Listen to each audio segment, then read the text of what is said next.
Perkenalkan, kami dari Program Studi Ilmu Pengetahuan Sosial 2018. Pada hari ini, kami akan mempresentasikan hasil observasi kami di Bimbel Delta. Selamat mendengarkan.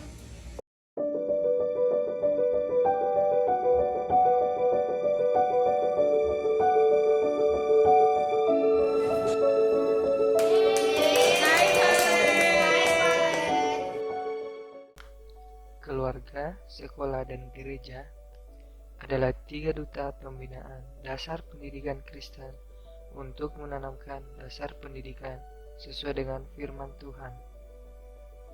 3 pilar ini harus saling bekerja sama untuk menjadi terang dan garam di dunia. Dengan melihat prinsip ini, Fakultas Pendidikan Universitas Pelita Harapan memiliki komitmen yang dinyatakan dalam pengabdian kepada masyarakat, yaitu bimbingan belajar kepada siswa. Bimbingan belajar ini tidaklah langsung sempurna, namun menjadi indikator bahwa UPHTC meresponi ladang pelayanan yang ada dalam masyarakat.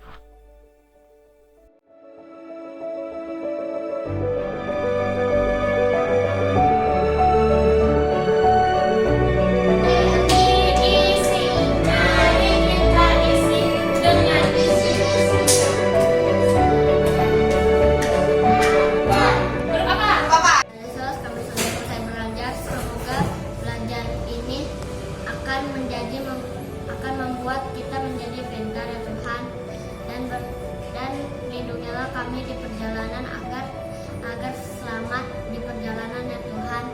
Dan untuk kakak-kakak, semoga mereka menjadi anak yang baik ya Tuhan. Terima kasih ya Tuhan. Dan nama Tuhan Yesus kami panjatkan doa kami. Amin.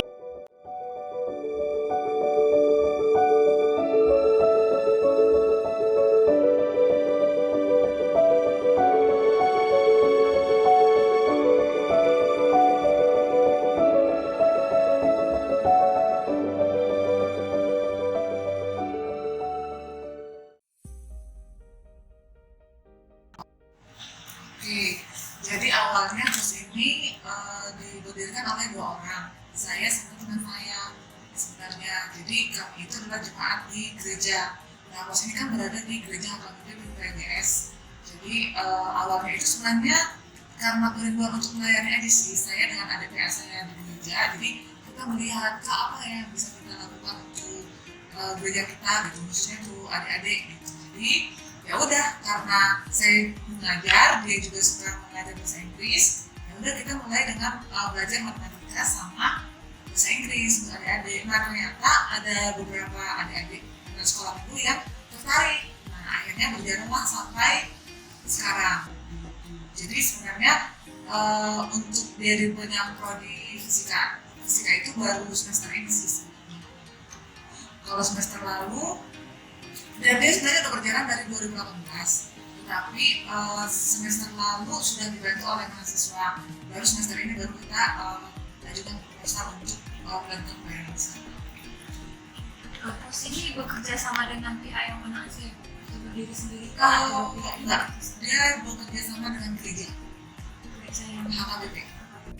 Tujuannya tadi itu membantu adik-adik sih sebenarnya. Jadi latar belakangnya karena bekerja sama dengan gereja, ini masuk ke pelayanan diakonia kalau di gereja. Jadi kalau di gereja kita itu pelayanan diakonianya itu 3, pendidikan, kesehatan, sosial. Jadi kita berada di bawah diakonia bagian pendidikan. Jadi yang dilayani sejauh ini sih sebenarnya masih sebatas jemaat. Tapi nanti kalau misalkan sudah semakin besar, kita mungkin akan membuka untuk di luar jemaat. Kemarin yang penyatuan bagian diakonianya sudah bilang begitu, jadi nanti berikutnya kemungkinan kita akan buka ke yang lain. Harapan ibu sih sebenarnya apa untuk kurs ini? Kalau harapannya sebenarnya ini menjadi bagian pelayanan untuk adik-adik. Maksudnya pelayanan mereka itu bukan hanya satu karena mereka semua masih usia sekolah, jadi yaudah kalau kita bisa bantu mereka di dalam hal akademik, kenapa enggak gitu, karena itu juga bagian dari pelayanan yang dikerjakan oleh gereja. Itu sih sebenarnya. Nah, harapannya ya adik-adik sekolah minggu merasakan bahwa gereja kita ini bukan hanya konsen untuk hal rohani aja, tapi juga ada hal-hal yang selain kerohanian yang mereka perhatikan gitu. Itu dibawa bangun gereja. Terus berikutnya itu adalah yang bisa membantu adik-adik adalah dari segi akademik ya, gitu. Maksudnya mereka memahami, meningkatkan semangat belajar mereka, karena kita di kemarin kalian nggak ikut ya, jadi kita kalau belajar itu selalu buat games gitu, jadi kita nggak hanya belajar dulu, tapi kita buat games sederhana supaya mereka bisa lebih semangat.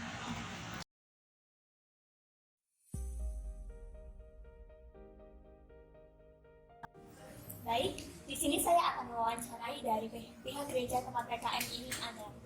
Silakan boleh Bapak perkenalkan nama dan panggilan.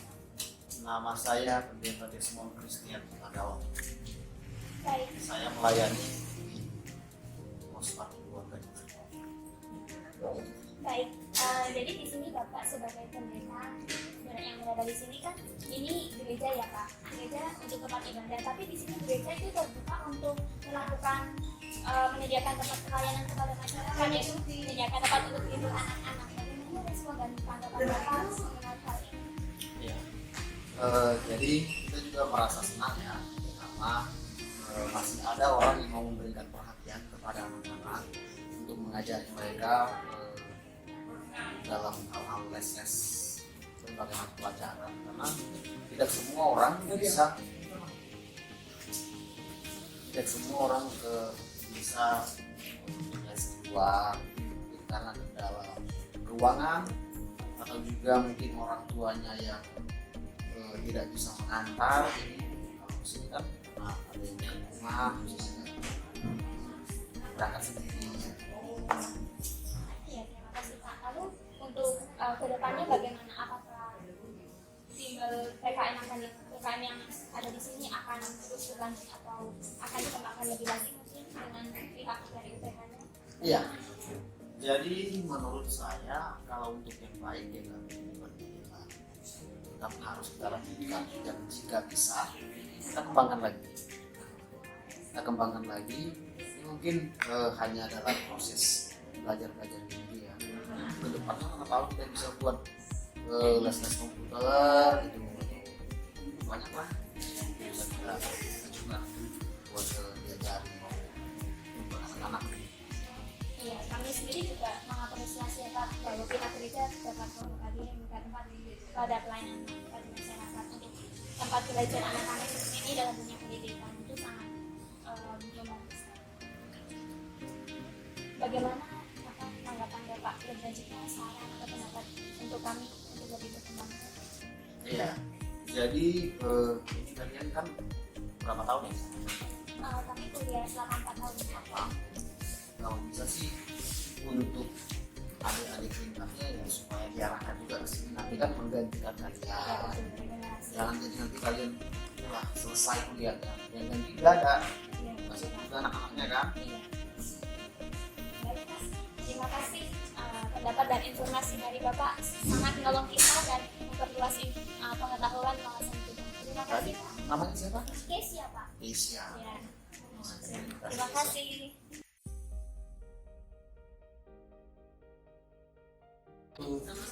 Ya, kita akan melakukan sesi wawancara tentang PKM. Kalau boleh tahu, Ibu bisa memperkenalkan diri. Nama saya Romoin Kapukono, ibu dari Alfarisa dan Alvaro. Kalau boleh tahu, Ibu sudah berapa lama ya Ibu menempatkan Untuk les, ya? kalau les mulai dari les di sini ada. Iya. Jadi setiap ada kegiatan les saya ikut. Apa yang membuat Ibu mendorong atau mau untuk menempatkan Satu, anak saya lebih fokus karena belajarnya sendiri-sendiri. Terus kedua, anak saya jadi mungkin karena ada game lebih cepat menyesuaikan diri dengan kakak yang belajar.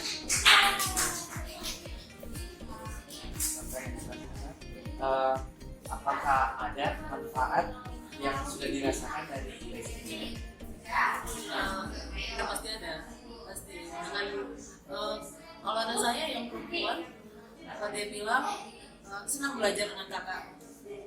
Ya, anak saya yang kedua kebetulan bisa bicara, speak delay, tapi dengan cara kakaknya ngajar, yang kecil juga ikut. Dia udah ikut belajar menulis, belajar mengeja yang kecil, yang speak delay. Kalau anak saya yang paling besar, saya tanya, senang nggak Kak belajar dengan kakak? Senang, mau lagi nggak? Mau.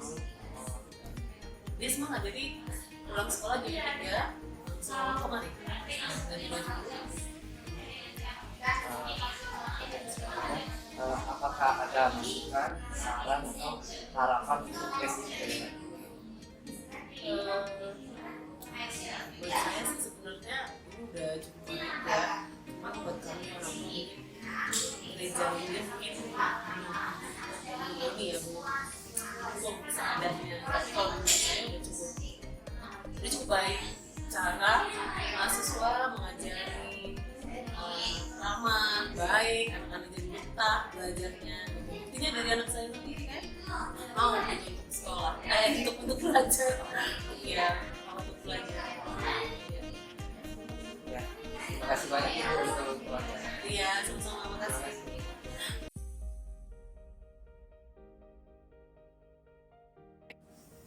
Halo semua, jadi sekarang saya akan mewawancarai salah satu peserta dari PKM ini ya. Apa, Adek, boleh nggak perkenalin namanya siapa? Terus biasanya dipanggil siapa? Nama saya Avalita, dipanggil Valen. Oh iya, halo Valen. Jadi kakak mau nanya nih, Valen tuh ikut di bimbel ini udah berapa lama sih? Dari kapan ikut di bimbel ini? Oh iya, 1 tahun. Jadi sejak bimbel ini dibuka, Valen udah ikut ya di bimbel ini. Oh, terus gimana sih setelah Valen ikut bimbel ini, perkembangan belajar Valen gimana sih? Semakin meningkat atau Valen setelah mengikuti bimbel ini apa? Tambah fokus belajarnya apa gimana? Tambah fokus, seneng ya soalnya diajarin sama kakaknya sendiri-sendiri gitu ya. Terus gimana sih perasaannya Valen ikut bimbel ini, diajarin sama kakak-kakaknya, terus ulang lagi materinya, terus diajarin lagi biar dalam. Perasaan Valen gimana sih? Seneng ya. Terus apa kedepannya Valen pengennya bimbel ini gimana? Masih mau belajar lagi di sini atau kira-kira mau les sendiri sama guru lain atau mau masih lanjutin di sini? Lanjutin di sini aja sama kakak-kakaknya ya. Jadi itu adalah wawancara singkat yang dapat saya lakukan kepada Valen, adik Valen yang sudah mengikuti di bimbel Delta ini selama 1 tahun. Terima kasih. Terima kasih Valen. Sekian dari presentasi kami mengucapkan Terima kasih.